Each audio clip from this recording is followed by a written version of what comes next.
اب آپ تہجد کے لیے اٹھ رہے ہیں، رات میں اٹھنے میں ایک اٹھنا یہ بھی ہے کہ انسان تہجد کے لیے اٹھے، اور یہ بڑی افضل عبادت ہے۔ یہ نفل نمازوں میں سب سے افضل نماز ہے، یہ نفل عبادتوں میں سب سے افضل عبادت ہے تہجد، سب سے افضل۔ فرض کے بعد اگر کوئی عبادت سب سے افضل ہے نفل میں تو وہ تہجد کا اٹھنا اور مسلسل اٹھنا اور ہمیشہ پڑھنا۔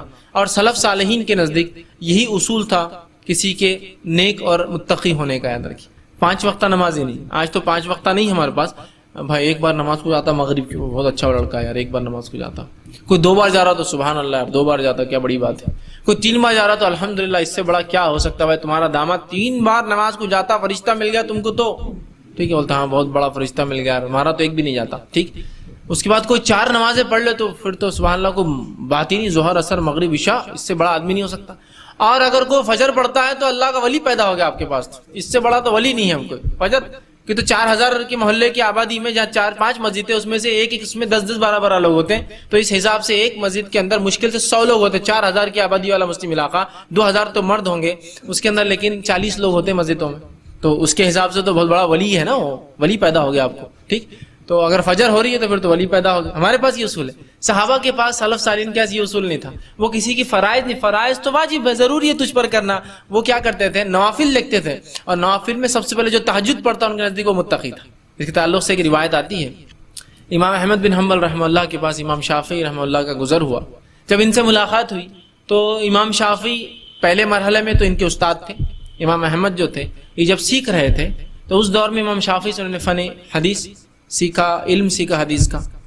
لیکن اس کے بعد جب دوسرا زمانہ آیا، مطلب جب امام شافعی چلے گئے ان کو سکھا کے، جب امام احمد بڑے ہو گئے کافی، تو اس کے بعد امام شافعی پھر ان کے پاس آیا اور کہا کہ اب میں تمہاری شاگردگی اختیار کرتا ہوں، اس لیے کہ امام احمد بن حنبل اصول حدیث میں بہت چوٹی اور مہارت تک پہنچ گئے تھے، تو جس کی بنیاد پر امام شافعی بعد میں آ کر ان سے پھر فن حدیث سیکھا۔ مطلب پہلے دور میں یہ ان کے استاد ہے اور دوسرے دور میں یہ ان کے استاد ہے۔ مطلب فرسٹ انسٹنس میں جس شاگرد نے اپنے استاد سے سیکھا، شاگرد اتنا آگے چلے گا علم میں کہ پھر استاد اگلی کلاس میں جو ایڈمیشن لیا تو پھر شاگرد سے سیکھنا پڑا اس کو۔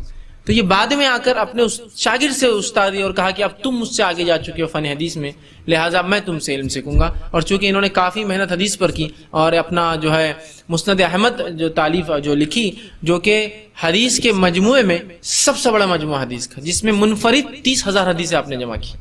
یا آپ کتب التسع یا کتب الستہ وہ 6 کتابیں، یا کتب التسع وہ 9 کتابیں بھی جمع کر لے وہ ایک طرف، اور امام مسند احمد بن حنبل کا جو مسند احمد ایک طرف رکھ دیجئے، اس کا پلڑا بھاری ہے، اس لیے کہ امام بخاری نے جمع کی جو حدیث ہے 7,500 حدیث اپنی کتاب میں، جس میں صرف 2,222 حدیث جو منفرد ہے، باقی ریپیٹیٹیو ہے۔ صحیح حدیث میں وضو کا بھی ذکر آ رہا، کپڑوں کا بھی ذکر آ رہا، طہارت کا، تو 3 جگہ آتی ہو، وضو کے بیان میں، کپڑوں کے بیان میں، طہارت کے بیان میں، ٹرپل ٹائم ریپیٹ ہو رہی ہو۔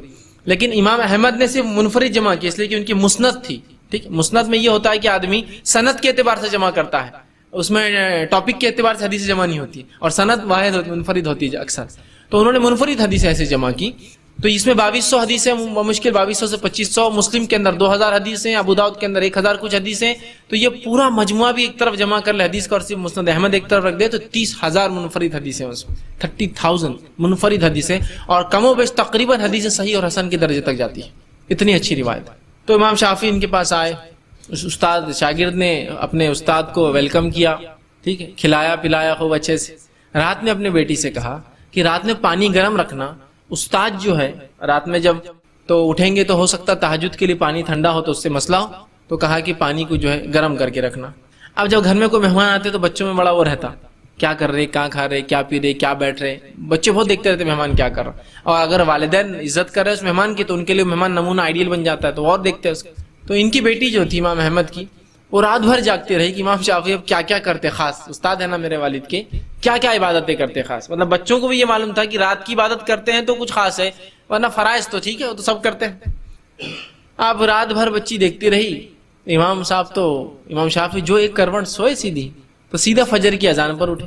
جب فجر کی اذان پر اٹھے تو امام احمد بھی نماز کے لیے جانے لگے، تو بچی نے ان کی مزیحتاً ہنستے ہنستے والد کو اسے تنگ کرنے کے لیے کہا، پانی زیادہ ٹھنڈا ہو گیا تھا رات میں، پانی شاید زیادہ ٹھنڈا ہو گیا تھا، مطلب امام صاحب کو آپ نے کہا پانی گرم رکھو، پوری رات میں پانی گرم کر کے رکھی، امام صاحب نے اٹھ کے وضو نہیں کیا، تو مذاق کے طور پر اپنے والد سے کہا پانی شاید بہت ٹھنڈا ہو گیا تھا رات میں، تو امام احمد سمجھ گئے کہ مطلب امام شافعی نے وضو نہیں کیا اور نماز نہیں پڑھی تہجد، تو بچی کو خاموش بٹھا کر چلے گئے۔ فجر کے بعد آئے تو رہا نہیں گئے، دیکھیے فرائض ان کے پاس اصل نہیں تھے، وہ تہجد سے، نوافل کے اہتمام سے انسان کو پرکھتے تھے. تو پوچھ ہی لیا، کہا کہ کچھ مسئلہ تھا استاد، کیا بات ہے آپ نے تہجد نہیں پڑھی؟ حالانکہ تہجد فرض نہیں ہوتی لیکن پھر بھی متقی و پرہیزگار لوگوں کی علامت. تو کہا آپ نے تہجد نہیں پڑھی، کوئی مسئلہ تھا یا مجھ سے کوئی کوتاہی ہوئی، پانی کیا ہوا؟ اس لیے کہ بچی نے وہ جو مذاق کیا ان کو جواب دینا تھا اس کا. تو کہا نہیں ویسا نہیں تھا، جب میں رات میں تمہارے پاس کھانے کو بیٹھا تو میں مطمئن تھا کہ تمہارا کھانا حلال ہوگا، تو لہٰذا میں عام اعتبار سے جتنا کھاتا ہوں اس سے زیادہ کھا لیا، کہ تو میں مطمئن تھا کہ امام احمد بن حنبل کا رزق حلال ہوگا. جب میں جا کر بستر پر لیٹا اور ایک کرمٹ لیٹ گیا تو میرے ذہن میں ایک حدیث آ گئی، ایک روایت آ گئی آپ صلی اللہ علیہ وسلم کی، کہ وہ جو بدو آیا تھا، ایک اعرابی آیا اور مسجد نبی میں داخل ہوا اور صحابہ بیٹھے تھے، جا کر پیشاب کر دیا. تو وہ میرے ذہن میں وہ بات آ گئی، وہ حدیث آ گئی، اور اس حدیث پہ میں غور کرتا رہا اور کچھ فقہی مسائل نکالتا رہا کہ اس سے کیا کیا باتیں اخذ ہو سکتی ہے، کیا کیا باتیں استنباط کر سکتے ہیں، نکال کر ہم بتا سکتے ہیں امت کو کہ یہ مسائل میں یہ کام ہو سکتا ہے. تو وہ مسئلے میرے ذہن میں آنے لگے. تو میں جب لیٹ گیا کرمٹ تو وہی حدیث میرے ذہن میں گھومتی رہی اور میں اس کو سوچتا رہا، اور اس ایک حدیث سے میں نے 70 مسائل رات بھر میں نکال لی. مطلب میرا ذہن اسی پہ چلتا رہا کہ کیا کیا نکل سکتا ہے، کہ پیشاب کسی کو تیز آئے تو نماز پڑھ سکتا ہے، اس لیے کہ وہ تیز آیا تھا، نماز پڑھی اور پھر پیشاب کر دیا.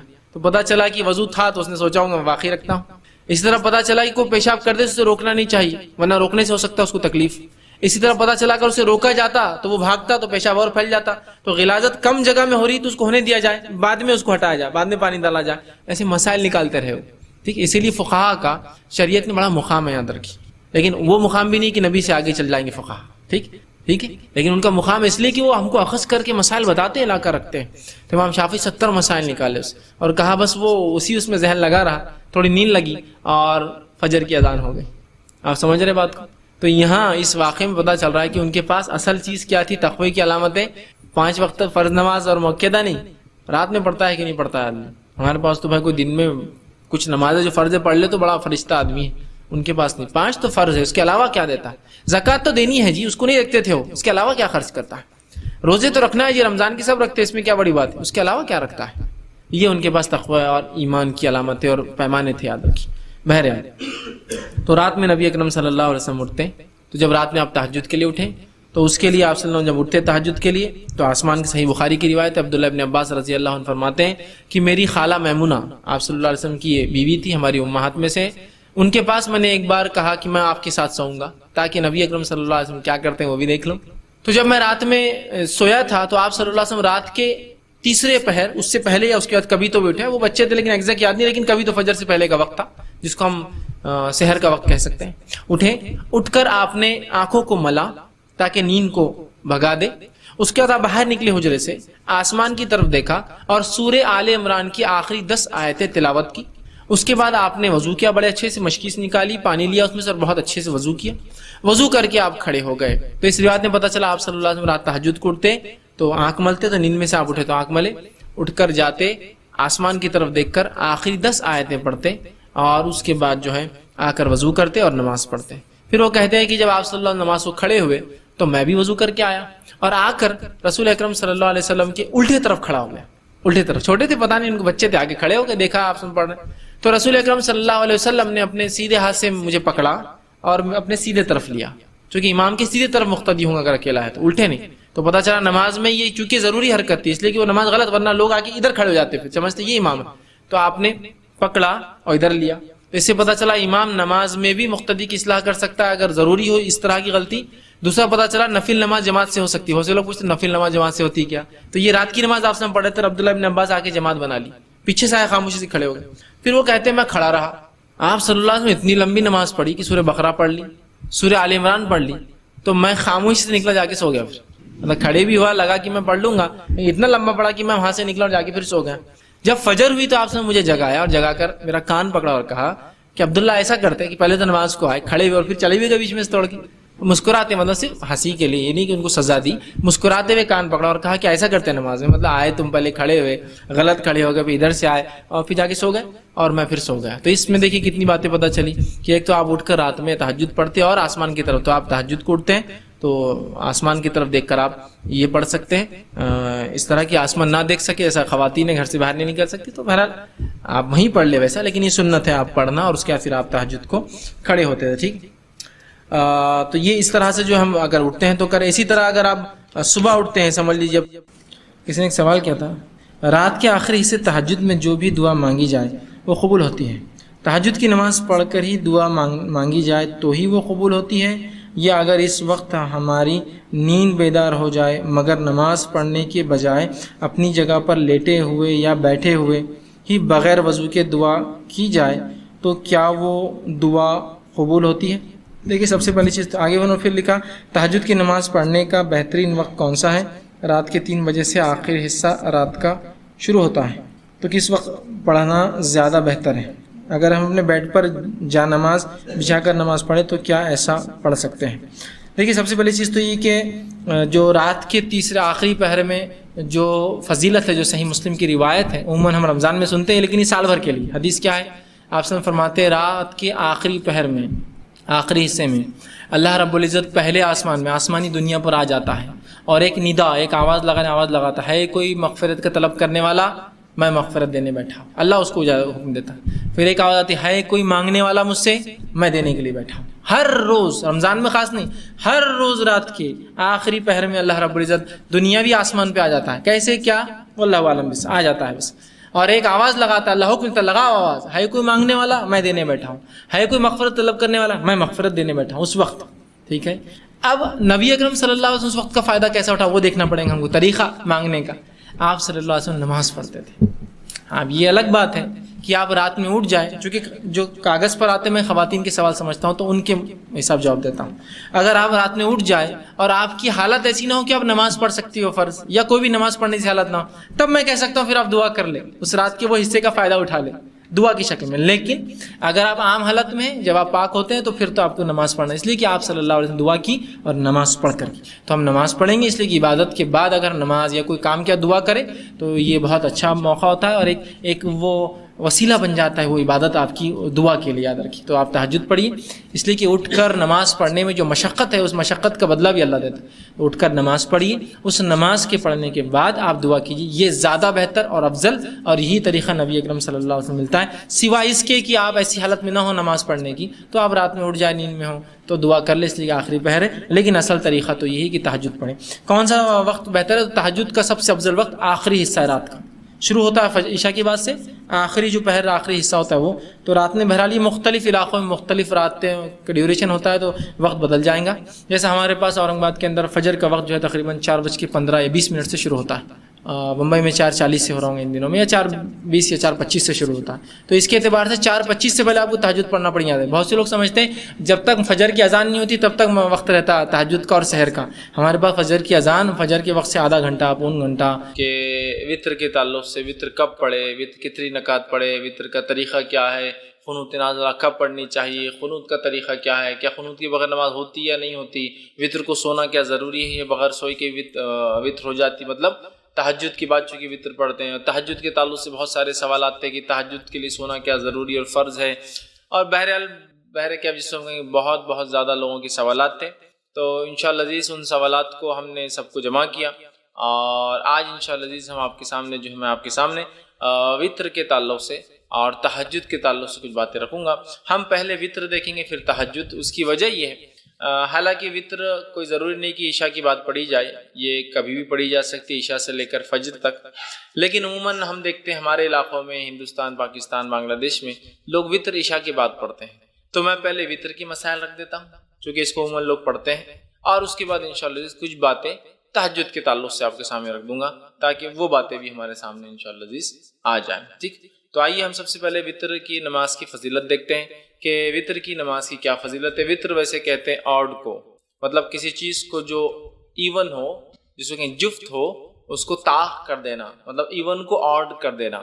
جیسے کہ ہم نماز پڑھ رہے ہیں رات میں، اور نماز ہم پڑھتے ہیں 2 4 اس طرح سے ہوتی ہے، 2 2 2 2 جب ملتی جائیں گی تو اس کے بعد وہ ایون نمبر ہو جاتا ہے، ٹھیک ہے، جفت ہوتا ہے، تو اس کو طاق کرنے کے لیے، آڈ کرنے کے لیے جو ایک رکعت پڑھی جاتی ہے اس کو وطر کہا جاتا ہے، یاد رکھیے، ٹھیک ہے۔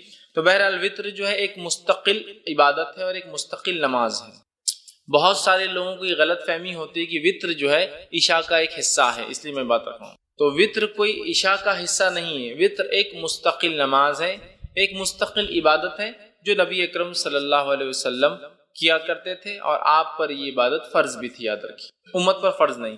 تو آپ یہ عبادت وہ کرتے تھے اور مستقل کرتے تھے، شہر میں ہو، سفر میں ہو، اور ہمیشہ جو ہے آپ اس نماز کو پڑھا کرتے تھے۔ تو وطر ایک مستقل عبادت ہے، اور اس عبادت کو ہمیں چاہیے کہ ہم جو ہے کوشش کریں کہ ہم کریں، اور یہ عشاء کا حصہ نہیں ہے، یاد رکھیے۔ عشاء کے ساتھ بھی پڑھی جا سکتی ہے لیکن پارٹ آف عشاء نہیں ہے۔ جیسا بہت سارے لوگ اگر کوئی وطر پڑھ کے نہیں گیا تو بولتا ارے عشاء پڑھے اور وطر نہیں پڑھے آپ نے تو عشاء بھی قبول نہیں ہوتی، اس لیے کہہ رہا ہوں وطر ایک مستقل الگ عبادت ہے، عشاء کی نماز ایک الگ عبادت ہے، یاد رکھیے۔ لیکن عموماً ہمارے پاس وطر کے بعد، معاف کرنا، عشاء کے فوراً بعد وطر پڑھ لیتے ہیں، ملاتے ہیں، تو ایسا لگتا ہے جیسا کہ یہ اس کا حصہ، جبکہ وہ اس کا حصہ نہیں، یاد رکھیے۔ نبی اکرم صلی اللہ علیہ وسلم نے ارشاد فرمایا، اور یہ جو ہے جامع ترمذی اور جو ہے سنن دارمی کی روایت، آپ نے فرمایا اور کہا اللہ تعالیٰ نے ایک نماز کے ذریعے تمہاری مدد فرمائی ہے اور وہ نماز وطر ہے، اسے عشاء اور طلوع فجر کے مابین بیچ میں پڑھا کرو۔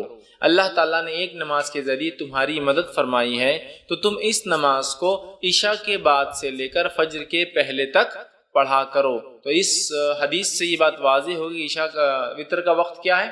عشاء کے بعد سے لے کر فجر کے پہلے تک۔ یہ کس کا وقت ہے؟ وطر کی نماز پڑھنے کا وقت ہے، اور وطر کی نماز کے ذریعے اللہ رب العزت نے مسلمانوں کی کیا کی؟ مدد فرمائیے، ہیلپ کیے۔ مطلب یہ بہت افضل نماز ہے، ہم کوشش کریں کہ اس نماز کو ہم پڑھا کریں، ٹھیک ہے؟ تو یہ نماز مستقل عبادت ہے، عشاء کے بعد بھی پڑھی جا سکتی ہے لیکن عشاء کا حصہ نہیں ہے، اور عشاء سے لے کر فجر کے شروع ہونے سے پہلے تک اس نماز کو ایک انسان کبھی بھی ادا کر سکتا ہے۔ اسی طرح ابو داؤد کی روایت ہے، یہ اس کی فضیلت، اور اس میں تو پہلی روایت میں ایک فضیلت پتہ چلی اور ایک وقت بھی پتہ چلا۔ دوسری ایک روایت جو ابو داؤد کی، ترمذی کی اور نسائی میں بھی یہ روایت آتی ہے، اس حدیث کے الفاظ اس طرح سے، نماز وطر تمہاری جو ہے، حضرت علی رضی اللہ عنہ فرماتے ہیں، اور ان کا قول اور بعد میں حدیث بھی اس کے اندر ہے، وہ فرماتے اور کہتے ہیں نماز وطر تمہاری فرض نمازوں کی طرح حتمی تو نہیں، وطر کی نماز تم لوگوں کے لیے فرض تو نہیں جیسا کہ فرض نمازیں ہیں۔ پھر وہ کہتے ہیں لیکن اللہ کے رسول صلی اللہ علیہ وسلم نے اپنایا، مطلب اس کو عمل کیا، اس کو پڑھا اور فرمایا اللہ وطر طاق ہے، اللہ وطر ہے، طاق ہے، آڈ ہے، اور آڈ کو پسند کرتا ہے، واللہ وطر ویحب الوطر، اللہ آڈ ہے اور آڈ کو پسند کرتا ہے۔ اللہ آڈ مطلب اللہ ایک ہے، اور آڈ ڈیجٹس کو پسند کرتا ہے، اس لیے نبی اکرم صلی اللہ علیہ وسلم کا عمل اگر آپ دیکھیں تو آپ اکثر عمل کو آڈ کرتے تھے، 1، 3، 5، یہاں تک کہ آپ کھانے میں ویسے ہی کرتے تھے، کھجور کھاتے تو 1 کھاتے، 1 سے زائد ہوتے تو 3 کھاتے، 3 سے زائد کھاتے تو 5 کھاتے۔ چونکہ آڈ نمبرز کی خصوصیت یہ ہے کہ جب اس کو ڈیوائیڈ کیا جاتا ہے تو اس کا ریمائنڈر ہمیشہ 1 ہوتا ہے، تو اللہ چونکہ آڈ ہے، 1 ہے، تو وہ پسند کرتا ہے۔ تو اس نے فرمایا، حضرت علی فرماتے ہیں کہ آپ یہ نماز کوئی فرض تو نہیں ہے، حضرت علی کے قول خود واضح ہے، لیکن آپ کو فرماتے ہیں کہ رسول اللہ صلی اللہ علیہ وسلم فرمایا اللہ وطر ہے، طاق ہے، پھر فرمایا اور اکائی طاق کو محبوب رکھتا ہے، پسند کرتا ہے۔ اے اہل قرآن، مطلب اے مسلمانوں، وطر کو پڑھا کرو، وطر کو پڑھا کرو۔ تو گویا حکم بھی ہے وطر کے پڑھنے کا، تو لہٰذا ہمیں وطر پڑھنے میں کوتاہی نہیں کرنی چاہیے، اور وطر کو اپنا معمول بنا لینا چاہیے۔ آپ عشاء کے بعد سے لے کر فجر تک کبھی پڑھ سکتے ہیں، یہ مستقل ایک نماز ہے، کوئی ضروری نہیں کہ عشاء کے بعد ہی پڑھے جائے، عشاء کے بعد سو کر اٹھ کے پڑھیے، یا آپ جاگ رہے ہیں تو بعد میں سوتے وقت پڑھیے، آپ کے اوپر ڈیپینڈ ہے بہرحال۔ تو یہ کوئی وہ نہیں ہے کہ آپ عشاء کے ساتھ ہی پڑھیں، لیکن عشاء کے بعد سے لے کر فجر تک، فجر کے پہلے تک آپ اس کو کبھی بھی پڑھ سکتے ہیں۔ اسی طرح جو ہے ابو داؤد کی، نسائی کی اور جو ہے ابن حبان، دارقطنی اور دیگر حدیثوں میں جو الفاظ آتے ہیں اس میں سے ایک لفظ یہ الوطر حق، وطر حق ہے، مطلب وطر ضروری ہے، وطر کو پڑھا کرو، بلا وجہ چھوڑا نہ کرو، تاکید ہے۔ دوسری کی روایت میں فرمایا اور کہا الوطر حق علی کل مسلم، وطر حق ہے ہر مسلمان کے اوپر، مطلب اے مسلمانوں وطر تم پر حق ہے، جتنا ہو سکے وطر کو پڑھا کرو۔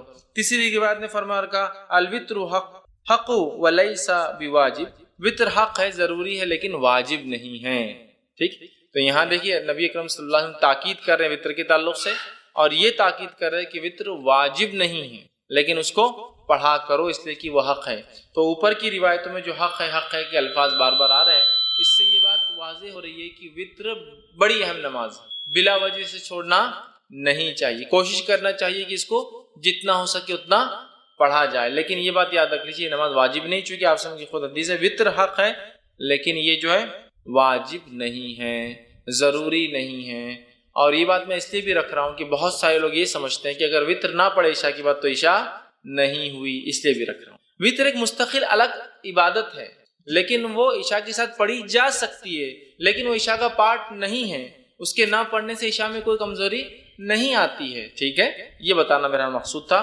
تو وطر کو پڑھنا چاہیے، یہ حق ہے، یہ ضروری ہے، بہت اہم ہے، لیکن یاد رکھیے واجب نہیں ہے، تو لہٰذا جو شخص استطاعت رکھتا ہو ضرور کوشش کرے کہ وطر کی نماز کو بھی وہ ادا کرے۔ اسی طرح جو ہے ابو داؤد اور مستدرک حاکم کی روایت ہے، نبی اکرم صلی اللہ علیہ وسلم فرمایا کہا وطر حق ہے، اور جو شخص وطر نہیں پڑھتا ہے وہ ہم میں سے نہیں۔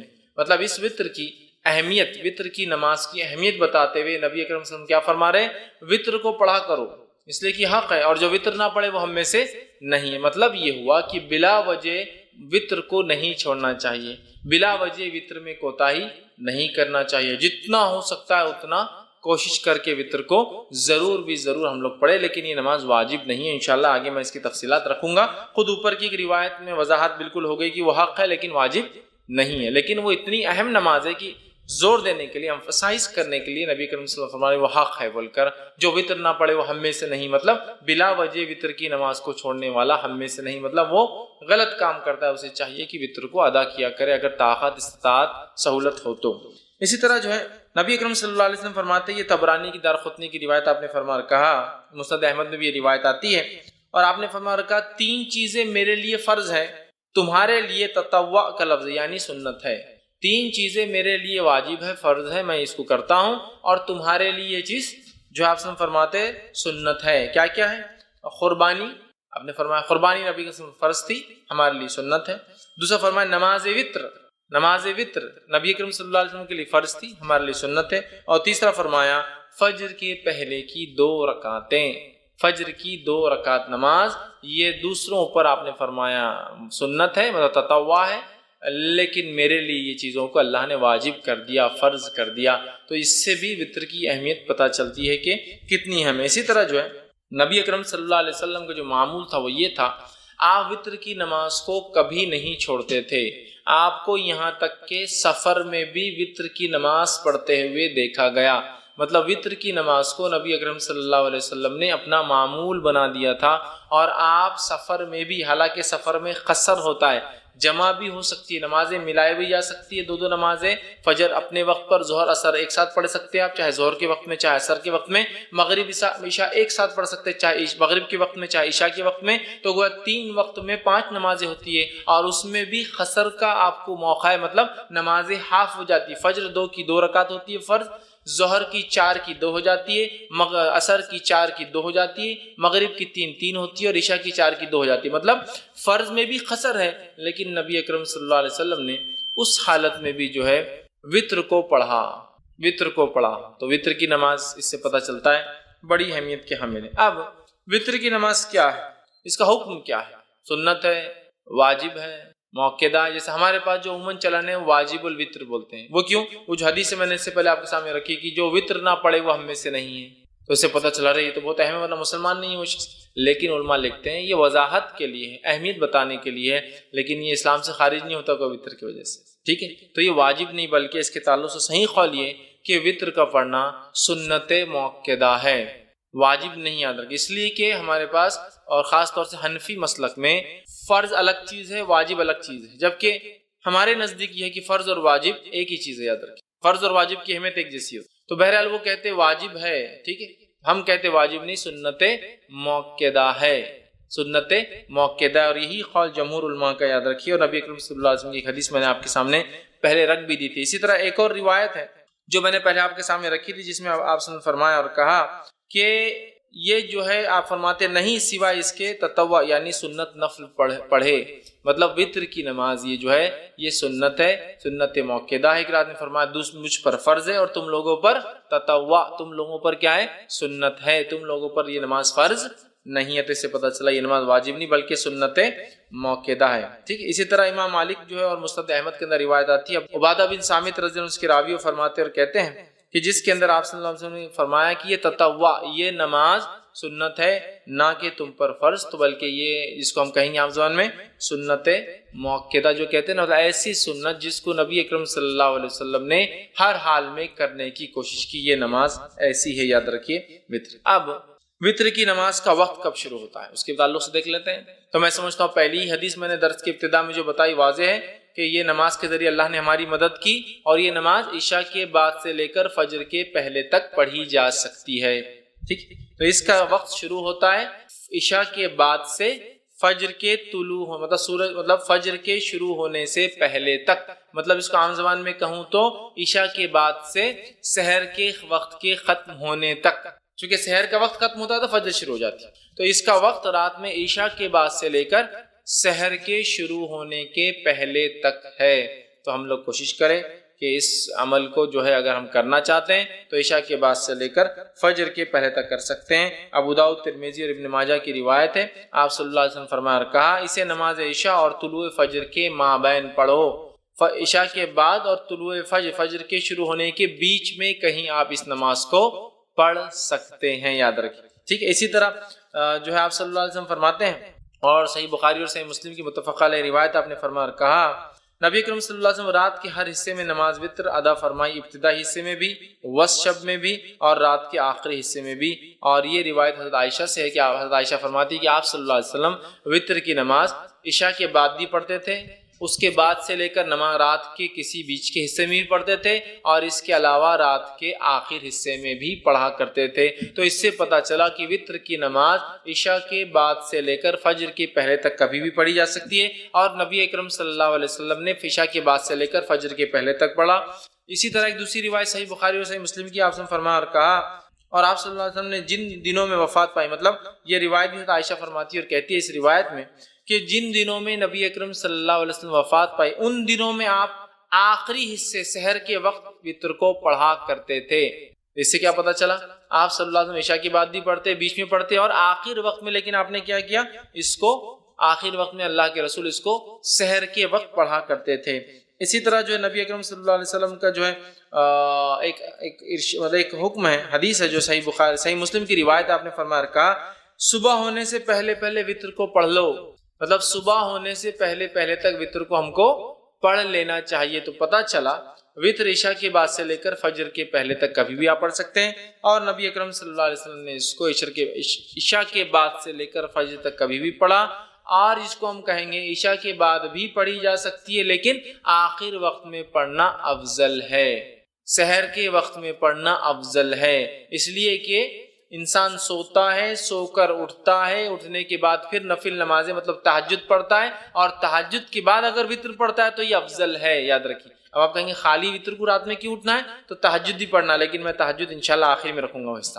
تو یہ جو وتر کو ہم کہہ رہے ہیں آخری وقت میں پڑھنا افضل ہے، اس سے مراد ہے آخری وقت میں انسان رات میں اٹھے، تہجد کی نماز پڑھے، تہجد کے بعد اپنی وتر پڑھ لے. صحیح مسلم کی روایت ہے ماں عائشہ رضی اللہ عنہا سو جاتی تھی، آپ سب کو اٹھاتے تھے اور کہتے عائشہ اٹھ اور وتر پڑھ لے، مطلب تہجد ادا کر، اور تہجد ادا ہونے کے بعد اپنی وتر کی نماز، چونکہ عموماً صحابہ آخر وقت میں وتر پڑھتے تھے چاہے تہجد کے وادی تھے، لہٰذا چونکہ تہجد ایک بہت افضل عمل ہے، یاد رکھیے بہت افضل، نفل نمازوں میں سب سے افضل نماز ہے یہ، تو لہٰذا وہ لوگ روکے رکھتے تھے اپنی نماز کو وتر کو، اور تہجد میں اٹھتے تھے، تہجد میں اٹھنے کے بعد وتر پڑھتے تھے. تو اللہ کے رسول صلی اللہ علیہ وسلم ماں عائشہ کو اٹھاتے تھے تاکہ وہ اپنی وتر ادا کرے، مطلب تہجد پڑھ لے اور اس کے بعد وتر بھی ادا کرے.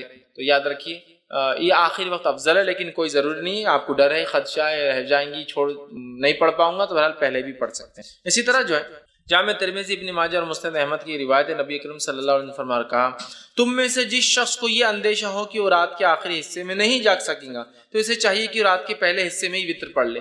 جس کو ایسا لگے کہ میں رات میں نہیں اٹھ سکتا ہوں تو اسے چاہیے کہ وتر پہلے پڑھ لے، مطلب عشاء کے بعد پڑھ لے. پھر فرماتے اور کہتے ہیں پڑھ لے.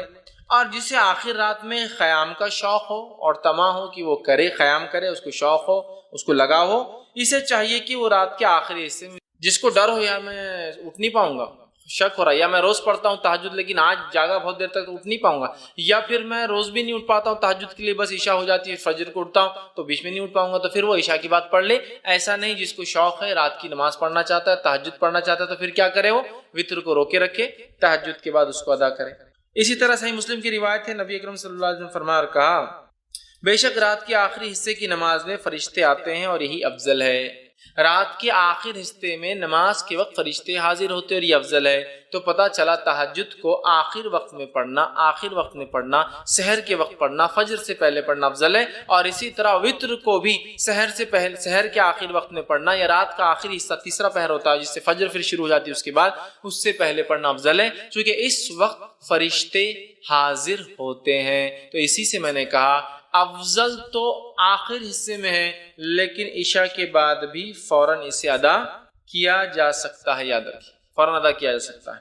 اسی طرح جو ہے صحیح بخاری اور صحیح مسلم کی ایک روایت ہے، ابو ہریرہ رضی اللہ عنہ فرماتے اور کہتے ہیں میرے خلیل مطلب نبی اکرم صلی اللہ علیہ وسلم، خلیل مطلب بہت جگری گہرا دوست، تو فرماتے ہیں میرے خلیل نبی اکرم صلی اللہ علیہ وسلم مجھے خاص طور پر 3 باتوں کی وصیت فرمائی ہے، 3 باتوں کی مجھے تاکید کی۔ پہلا، میں ہر مہینے کے 3 روزے رکھوں، ایام 20 کے روزے جو کہ 13، 14 اور 15 تاریخ چاند کے حساب سے اس کے روزے رکھوں، یہ آپ نے ان کو تاکید کی تھی۔ چاند کی جو ہے 13، 14 اور 15 تاریخ کو میں روزے رکھوں۔ اسی طرح آپ نے فرمایا اور کہا صلاۃ الضحیٰ یعنی چاشت کی 2 رکعتیں نماز پڑھوں۔ اسی طرح فرماتے اور کہا یہ کہ سونے سے پہلے میں وتر پڑھ لیا کروں، مطلب سونے سے پہلے پڑھ لیا کروں، مطلب انسان سونے سے پہلے وتر پڑھ سکتا ہے، اور ہم جانتے ہیں وتر رات کی آخری نماز ہوتی ہے اور تہجد کے بعد ہوتی ہے، تو لہٰذا کوئی انسان بغیر جاگے بغیر سوئے بھی تہجد پڑھ سکتا ہے۔ یہ جواب ہے۔ بہت سے لوگ بولتے ہیں نا تہجد کے لیے سونا ضروری ہے، افضل ہے سو کر اٹھ کر پڑھنا، اس لیے کہ اٹھنا، مشقت کرنا، وضو کرنا،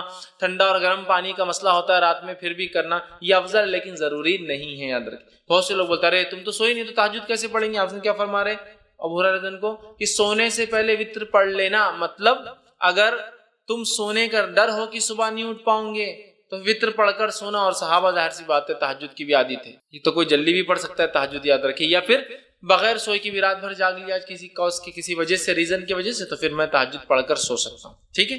اب ایک انسان نے تہجد کی نیت، مطلب مثال کے طور پر آج اس نے ارادہ کیا کہ میں سو جاتا ہوں، اس لیے کہ تہجد کا ارادہ نہیں۔ اب اگر رات کے آخری حصے میں نیند جاگ گئی، سمجھ لیجئے رمضان کے مہینے میں عموماً ہم لوگ وتر کا بھی اہتمام تہجد کا بھی کرتے ہیں، اب یہ سوچا کہ رات میں تو وتر پڑھ لی اور سو گیا، اب تہجد میں اٹھا تو وتر تو آخری نماز ہونا چاہیے رات کی، وتر نماز آخری ہونا چاہیے رات کی، تو اب میں کیا کروں؟ کیا میں ڈبل وتر پڑھوں رات میں اٹھ کے؟ مطلب میں نے وتر پڑھا اور سو گیا۔ بہت سے لوگ سوال کرتے ہیں ہم وتر پڑھ کے سو جاتے ہیں پھر کیا کریں؟ تو وتر پڑھ کر اگر آپ سو گئے ہیں اور رات میں نیند ہوشیار ہو جائے اور تہجد پڑھنا چاہے تو آپ صرف تہجد پڑھیں گے، وتر کو آپ ڈبل نہیں پڑھیں گے، اس لیے کہ ایک رات میں 2 وتر نہیں ہو سکتی ہے۔ اس تعلق سے آپ سن کی حدیث ہے، ابو داؤد جامع ترمذی اور نسائی کی جو ہے سنن نسائی کی روایت ہے، آپ نے فرمایا کہا ایک رات میں 2 وتر نہیں ہوتی۔ دوسری کی روایت نے فرمایا جو کہ بخاری کی حدیث فرمایا رات کی اپنی آخری نماز وتر کو بناؤ، وتر کو رات کی آخری نماز بناؤ، مطلب وتر تہجد کے بعد پڑھی جانا چاہیے، لیکن اگر کوئی شخص اس ڈر سے وتر پڑھ کر سو جائے کہ میں صبح شاید نہیں اٹھ پاؤں گا اور سو جائے اور پھر نیند ہوشیار ہو جائے تہجد کے وقت، تو اسے وتر کو نہیں پڑھنا ہے، صرف تہجد پڑھنا ہے۔ لیکن کوئی انسان اس کو روز کا معمول نہ بنا دے کہ روز تہجد پڑھتا ہے لیکن وتر پڑھ کے سو جاتا ہے پھر تہجد کرتا ہے، روز کا معمول نہیں۔ اگر میں روز اٹھ کر تہجد پڑھنے کا عادی ہوں تو پھر میں وتر کو اپنی آخری نماز بناؤں گا۔ ایک غلط فہمی جو ہوتی ہے ہندوستان پاکستان میں یہ بھی ہے کہ اس کو عشاء کا حصہ سمجھتے ہیں، تو عشاء کے بعد پڑھ کے سو جاتے ہیں، پھر تہجد میں اٹھتے ہیں، تہجد پڑھ کے پھر اس میں ایک وتر پڑھتے ہیں، کیونکہ حدیث میں نا 11 رکعتیں پڑھتے تھے تو پھر کیا کرتے پھر سے ایک وتر پڑھتے، تو ایک رات میں 2 وتر نہیں ہوتی۔ وتر کو آخری نماز بنانا ہے، تو جس کو ڈر ہے کہ صبح نہیں اٹھ پائیں گا اور وہ پڑھ کر سو جائے اور اٹھ جائے کبھی کبھار تو وہ تہجد پڑھ لے سکتا ہے، لیکن روز جو تہجد پڑھتا ہے وہ شخص جو اپنے وتر کو روکے رکھیں گا، پھر رات میں اٹھیں گا، تہجد ادا کریں گا، تہجد کی ادا کرنے کے بعد پھر وہ اپنی وتر کی نماز کو ادا کریں گا۔ اس بات کو ہم یاد رکھیں، چونکہ اسے آخری نماز بنانا چاہیے، اور اگر کوئی سو جائے پڑھ کر اٹھ جائے تو پھر وتر دہرانے کی ضرورت نہیں ہے، صرف وہ تہجد کی نماز پڑھ لے۔ ایک غلط فہمی یہ بھی ہوتی ہے کہ وتر پڑھ کے سو گئے، نیند ہوشیار ہوئی، تہجد نہیں پڑھ سکتے، بولے وتر آخری تھی نا اب اکاؤنٹ کلوز ہو گیا تو تہجد بھی نہیں پڑھتے، ویسا نہیں ہے، کبھی کبھار آپ اٹھ جاتے ہیں، موقع ہے تو پڑھ لیجئے، وتر کو آپ کو پھر دہرانے کی لیکن ضرورت نہیں، یاد رکھیے۔ اب اسی طرح میں روز اٹھتا ہوں رات میں تہجد پڑھتا ہوں، یا آج میں نے نیت کی کہ میں تہجد میں اٹھ کے وتر پڑھوں گا تو میں نے وتر کو اٹھا کے بازو رکھ دیا آج رات، اب میں سو گیا، اب جب اٹھا تو فجر کی اذان ہو گئی، مطلب فجر ہو گئی، اب کیا کروں؟ تو کیا میری وطر کی قضا ہوگی؟ چلو تہجد تو چلے گی، چھوڑو، چونکہ تہجد کا مسئلہ نہیں، لیکن وطر تو بڑی اہم نماز تھی۔ تو یاد رکھیے وطر کی نماز ایک ایسی نماز ہے جس کی قضا نبی اکرم صلی اللہ علیہ وسلم ثابت ہے۔ چونکہ آپ اتنا پڑھتے تھے، کثرت سے پڑھتے تھے، ہمیشہ پڑھتے تھے، سفر میں پڑھتے تھے، گھر پر پڑھتے تھے، کہ آپ نے اس کی قضا بھی کی۔ اور اس تعلق سے ایک روایت ہے جو ابو داؤد، مستدرک احمد اور جو مستدرک حاکم کی حدیث، آپ نے فرمایا جو شخص وطر سے سویا رہ جائے، مطلب ارادہ تھا اٹھ کے پڑھوں گا لیکن سو گیا، روز پڑھتا تھا سو گیا، یا آج نیت کر کے وطر نہیں پڑھی کہ تہجد پڑھوں گا اور میں سو گیا، تو آپ فرماتے ہیں جو شخص وطر سے سویا رہا، سو جائے یا بھول جائے، اب یاد ہی نہیں رہی آج وطر پڑھا نہیں پڑھا، مطلب جاگتا تو رہا لیکن بھول گیا، بھول جائے تو وہ انہیں صبح کے وقت یا پھر جب یاد آ جائے پڑھ لے۔ تو پھر وہ شخص اسے صبح کے وقت اور جب یاد آ جائے، حالانکہ وطر کب پڑھنا ہے؟ صبح سے پہلے، فجر سے صبح چالو ہو جاتی ہے، فجر سے پہلے پڑھنا ہے، لیکن جو شخص سویا رہا یا بھول گیا وہ کیا کرے؟ وطر کو صبح پڑھ لے یا جب یاد آ جائے جب پڑھ لے۔ اس سے پتہ چلا وطر کی نماز کی قضا ہو سکتی ہے، لیکن روز کا معمول نہیں ہو سکتا ہے۔ جیسے روز فجر چھوٹتی تو اسی قضا کرتے، وطر روز چھوڑ کے نہیں ہو سکتا ہے۔ لیکن اگر چھوٹ جائے آدمی کی، آج ارادہ کر کے سویا تھا کہ تہجد پڑھوں گا، وطر چھوڑ دیا تھا، تو پھر صبح نیند ہوشیار ہونے کے بعد وطر پڑھ لے، چاہے فجر میں اٹھے وقت ہو تو پڑھ لے، پھر فجر کی نماز پڑھے، یا فجر کا وقت ہے تو پھر فجر پڑھ لے، اور اس کے بعد سورج نکلنے کا اگر نکلنا شروع ہوگا تو انتظار کرے، اور نکلنے کے بعد صبح میں پڑھ لے۔ تو اس سے پتہ چلا وطر کی نماز کو قضا بھی کیا جا سکتا ہے، لیکن معمول نہ ہو، بلکہ جو ہمیشہ پڑھتا اور چھوٹ جائے تو، ورنہ آپ جو ہمیشہ ہی کریں گے اس کی قضا ویسا نہیں، یہ فرائض میں سے نہیں یاد رکھ، ٹھیک ہے۔ لیکن میں نے آج نیت کیا کہ وطر پڑھوں گا، مطلب تہجد پڑھوں گا، وطر پڑھوں گا، یا میں روز تہجد پڑھتا ہوں اور وطر پڑھتا ہوں اور آج بھول گیا، تو اس کی قضا ہو سکتی ہے، یاد رکھیں، ٹھیک ہے۔ اب آئیے وطر کی رکعتیں کتنی ہیں، وطر کی نماز سے کتنی رکعتیں ہوں؟ تو وطر کی نماز صحیح بخاری اور صحیح مسلم کی روایت ہے، اب سنن نسائی ہے، مستدرک حاکم ہے، بیہقی ہے، اور اتنی ساری حدیثیں آتی ہیں جس کے اندر آپ صلی اللہ علیہ وسلم سے وطر کی نماز 1 رکعت، وطر کی نماز 3 رکعت، وطر کی نماز 5 رکعت، وطر کی نماز 7 رکعت اور وطر کی نماز 9 رکعت ثابت ہے، اور کچھ روایتوں میں وطر کی نماز 11 رکعت اور 13 رکعت بھی ثابت ہے، لیکن زیادہ مشہور اور معروف چیز جو ہے وہ 1 رکعت، 3 رکعت، 5 رکعت، 7 رکعت اور 9 رکعت معروف ہے، لیکن کچھ علماء نے 11 بھی ثابت کی ہے اور 13 بھی ثابت ہے، لیکن اس میں تھوڑا سا شبہ یہ ہے کہ وہ 11 تہجد کے ساتھ تھی اور 13 تہجد کے ساتھ فجر کی 2 تھی، بولتے، اس لیے میں وہ نہیں لے رہا ہوں، لیکن 9 رکعت تک تو بالکل ثابت ہے۔ لیکن ہمارے پاس چلن کس چیز کا ہے؟ کیا چیز مشہور اور معروف ہے؟ ہم لوگوں کے پاس جو ہے 3 رکعت مشہور اور معروف، کوئی ایک پڑھ لے تو بھی وہ خارج ہو جاتا ہے، مطلب دھکے دھکے پر لوگ اسلام سے خارج ہو جاتے ہیں، مسلک سے خارج ہو جاتے ہیں، بے دین ہو جاتے ہیں۔ 1 رکعت بھی ثابت ہے، لیکن 3 معروف، لیکن 3 ضروری نہیں یاد رکھی، 1 بھی، 3 بھی، 5 بھی، 7 بھی اور 9 رکعتوں تک پڑھ سکتے ہیں۔ اب آئیے ایک کے بعد ایک ہم دیکھتے ہیں یہ نماز، اس کی دلیل اور اس کے بعد اس کا طریقہ، یہ 1 کیسی پڑھیں گے، 3 کیسی پڑھیں گے، 5 کیسی پڑھیں گے، 7 کیسی پڑھیں گے اور 9 رکعت کیسے پڑھیں گے، ٹھیک ہے۔ جو آدمی کی جیسی سہولت، صحت، حالات کے اعتبار سے 1 پڑھے، 3 پڑھے، 5 پڑھے، 7 پڑھے، 9 پڑھے، ٹھیک ہے۔ یہ تہجد کی رکعتوں کے علاوہ ہے۔ تہجد کی رکعتیں کتنی؟ انشاءاللہ تہجد پورا الگ سے ایک چیپٹر ہے، وہ لوں گا جب بتاؤں گا۔ اب آئیے 1 رکعت کے تعلق صحیح بخاری اور صحیح مسلم کی روایت ہے، نبی اکرم صلی اللہ علیہ وسلم رات کی نماز جو ہے 2 رکعتیں کرتے تھے، اور جب جو ہے آپ نے فرمایا تمہیں صبح ہونے کا اندیشہ ہو تو اسے 1 رکعت کر لو، مطلب آپ صلی اللہ علیہ وسلم فرمایا، کہا جب آپ سے پوچھا گیا تو آپ نے فرمایا رات کی نماز 2 رکعتیں کر کے ہیں، مطلب 2 کر کے پڑھنا چاہیے۔ پھر آپ نے فرمایا جب تمہیں صبح ہونے کا ڈر ہو تو کیا کرو؟ پھر 1 رکعت ادا کر لو۔ تو اس سے پتہ چلا 1 رکعت بھی وطر پڑھی جا سکتی ہے۔ اسی طرح ابو داؤد، سنن نسائی اور سنن ابن ماجہ کی روایت ہے، آپ صلی اللہ علیہ وسلم نے وطر ہر مسلمان کا حق کہا، مطلب ثابت ہے، کرنا چاہیے۔ جو شخص 5 رکعتیں پڑھنا چاہے وہ 5 پڑھ لے، جو شخص 3 پڑھنا چاہے پسند کر 3 پڑھ لے، اور پھر جو صرف 1 ہی وطر پڑھنا چاہے تو وہ 1 ہی پڑھے۔ اس حدیث میں کتنے لفظ آگے؟ 5 پڑھنا چاہے 5 پڑھے، 3 پڑھنا چاہے 3 پڑھے، 1 ہی پڑھنا چاہے تو 1 ہی پڑھے۔ تو 5 کے لفظ حدیث میں آ گئے، 3 کے لفظ حدیث میں آ گئے اور 1 کی لفظی حدیث میں آ گئے، تو 1 رکعت بھی وطر پڑھی جا سکتی ہے۔ اسی طرح بہت سارے صحابہ کا عمل تھا، جس میں سے ایک معروف ہے، جیسا کہ جو ہے معاویہ بن ابی سفیان رضی اللہ عنہ، یہ جو ہے 1 رکعت ہی ہمیشہ پڑھا کرتے تھے، ٹھیک۔ اب اسی طرح 3 رکعت والی روایت ہم دیکھ لیتے ہیں۔ تو اسی طرح جو ہے صحیح بخاری اور صحیح مسلم کی روایت ہے، عائشہ رضی اللہ عنہا فرماتی اور کہتی ہیں نبی اکرم صلی اللہ علیہ وسلم قیام اللیل کرتے، رات کی نماز پڑھتے، اور پھر آخر میں 3 رکعت ادا کرتے، ٹھیک، 3 رکعت ادا کرتے ہیں اور 3 رکعت وتر پڑھتے قیام اللیل کے بعد. تو اس روایت میں آ گئے 3 کے الفاظ، تو 3 پڑھی جا سکتی. اسی طرح صحیح مسلم کی، جامع ترمذی کی اور سنن نسائی کی روایت آپ نے فرمایا، حضرت عائشہ فرماتی ہے آپ قیام اللیل کرتے، پھر آپ نے 3 وتر پڑھتے تھے. مطلب آپ سے پہلے قیام اللیل کرتے، اس کے بعد 3 وتر پڑھتے تھے. تو یہاں 3 کے لفظ آ گئے. اسی طرح نبی اکرم صلی اللہ علیہ وسلم 5 رکعت بھی ثابت ہے جو میں نے آپ کے سامنے رکھی، جیسا کہ صحیح بخاری کی روایت ہے اور صحیح مسلم میں بھی روایت متفق علیہ. حضرت عائشہ رضی اللہ عنہا فرماتی ہے آپ نے فرمایا کہا کہ نبی اکرم صلی اللہ علیہ وسلم رات کو 13 رکعتیں پڑھا کرتے تھے اور ان میں سے 5 وتر ہوتے اور آپ صلی اللہ علیہ وسلم ان 5 وتر کے مابین بیٹھتے تھے، بیٹھتے نہ تھے بلکہ صرف آخر میں تشہد کرتے تھے. ٹھیک، تو اس سے پتہ چلا کہ جب کوئی انسان وتر پڑھے اور 1 رکعت پڑھتا ہے تو ظاہر سے 1 رکعت کے بعد وہ قاعدہ کرے گا. 3 رکعت پڑھتا ہے تو تیسری رکعت میں قاعدہ کریں گا، صرف وتر میں صرف تیسری رکعت میں قاعدہ کریں گا. اور اس حدیث میں آ رہا ہے 5 پڑھتے اور صرف 5ویں رکعت میں قاعدہ کرتے. 1 پڑھے تو 1 میں قاعدہ ہوگا، 3 پڑھے تو آخری رکعت میں تیسری میں قاعدہ، اور 5 پڑھے تو کب کرنا قاعدہ آپ کو؟ 4 رکعت آپ کنٹینیوس پڑھیں گے بغیر قاعدے کے. 2 ہو گئی کھڑے ہو جائیں گے، تیسری ہو گئی، چوتھی ہو گئی کھڑے ہو جائیں گے، 5ویں کے بعد آپ قاعدہ کر کے سلام کریں گے. تو 5 رکعت میں صرف آخری میں قاعدہ کرتے. تو اس حدیث کے اندر الفاظ کیا کہ آپ 5 پڑھتے اور 5 میں مابین بیٹھتے نہیں، مطلب سلام نہیں پھیرتے، بلکہ مطلب قاعدہ بھی نہیں کرتے، سلام بھی نہیں پڑھتے، سیدھا کھڑے ہو جاتے اور 5ویں میں تشہد کے لیے آخر میں بیٹھتے. اسی طرح 7 رکعت والی روایت آئیے دیکھتے ہیں. سنن نسائی کی، ابن ماجہ، مسند احمد کی روایت ہے. عائشہ رضی اللہ عنہا فرماتی اور کہتی ہے نبی اکرم صلی اللہ علیہ وسلم کبھی 7 اور کبھی 5 وتر پڑھتے تھے اور ان سب کے درمیان میں سلام و کلام سے فصل نہیں کرتے تھے. مطلب پوری رکعتیں 5 یا 7 ایک ساتھ پڑھتے تھے اور بیچ میں سلام بھی نہیں کرتے اور بات بھی نہیں کرتے. فصل مطلب گیپ نہیں دیتے تھے، کنٹینیوسلی پڑھتے تھے. تو 7 رکعتیں پڑھنا ہے تو 7 رکعتوں میں کیا کرنا پڑے گا آپ کو؟ سلام کب کرنا پڑے گا؟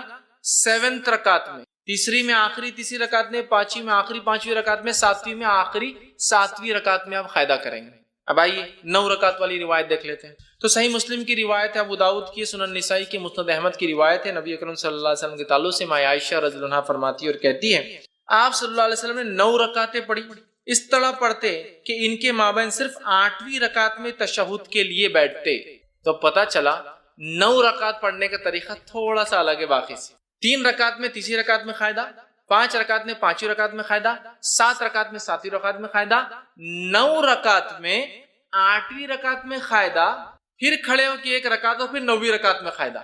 9 رکعت والی وتر اگر آپ پڑھتے ہیں تو 8 کنٹینیو پڑھیں گے، 8ویں رکعت میں قاعدہ کریں گے، پھر کھڑے ہوں گے، سلام نہیں پھیریں گے، پھر 9ویں رکعت پڑھ کے 9ویں رکعت میں قاعدہ. مطلب 9 رکعت میں 2 قاعدے ہیں. 7 رکعت میں 1 قاعدہ، 5 رکعت میں 1 قاعدہ، 3 رکعت میں 1 قاعدہ، 1 رکعت میں تو 1 ہی قاعدہ ہوگا ظاہر سی بات ہے. لیکن 9 رکعت والی نماز میں 8ویں میں قاعدہ اور 9ویں میں 1 قاعدہ. تو آپ یہ نماز کو 9 رکعت تک پڑھ سکتے تھے. میں اس کے آگے اور بھی روایتیں نہیں رکھوں گا آپ کے سامنے 11 اور 13 کی، تھوڑا سا اس میں کنفیوز بھی ہوتا ہے، لیکن 9 رکعت تک بالکل علماء کے بغیر کسی اختلاف کے اتنی باتیں ثابت ہے، یاد رکھیں. لیکن اس سے زائد بھی کوئی پڑھتا ہے تو ہم اس کو برا نہیں کہیں گے، چونکہ اس میں اختلاف ہے اور بہت سارے آثار ملتے ہیں کہ ایسا صحابہ نے کیا. ٹھیک ہے، تو 9 رکعت کا طریقہ میں نے آپ کو 9 رکعت تک ہم نے دیکھی. اب وتر کی جو ہے ادائیگی کا طریقہ کیا ہوگا، اس کو کیسے ادا کیا جائے گا. ٹھیک، تو وتر کو ادا کرنے کا طریقہ یہ ہے کہ آپ رات میں اٹھیں گے اور تہجد پڑھیں گے.